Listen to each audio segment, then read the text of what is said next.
Hello बच्चों, let's see the question कह रहा है कि a proton and a neutron are projected toward the stationary gold nucleus in different experiment with the same speed. The distance of closest approach will be. देखिए बेटा, हमें क्या दे रखा है, प्रोटॉन और न्यूट्रॉन की स्पीड सेम दे रखी है। प्रोटॉन क्या होता है बेटा, मेरा प्रोटॉन न्यूट्रॉन आपस में आइसोटॉप्स होते हैं, मतलब सेम एटॉमिक नंबर होगा बेटा, डिफरेंट एटॉमिक मास होते हैं। ठीक है, प्रोटॉन का एटॉमिक मास होता है बेटा 1।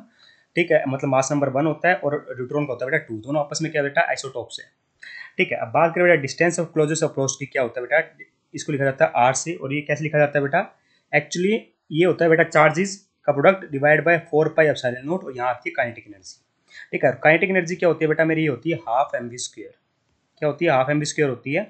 तो आप कैसे देखोगे बेटा यहाँ पर कि मेरा जो, मैं क्या क्या लिख सकता हूँ बेटा, यहाँ पे distance of closest approach Q Q Q 4 pi epsilon not, यहाँ पे क्या आ जाएगा बेटा, हाफ एम वी स्क्वायर आ जाएगा।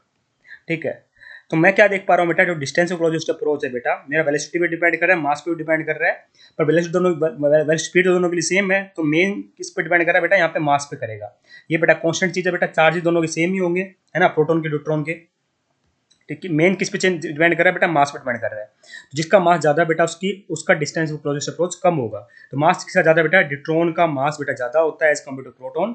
तो डिस्टेंस आर की वैल्यू किसी ज्यादा होगी बेटा, मेरे प्रोटॉन की ज्यादा होगी एज कम्पेयर टू न्यूट्रॉन। बस ये ध्यान देखना था बेटा। तो चेक करें तो distance of closest approach will be greater for proton. Hence option number B is perfectly correct here. I hope you understand the answer. Thank you so much.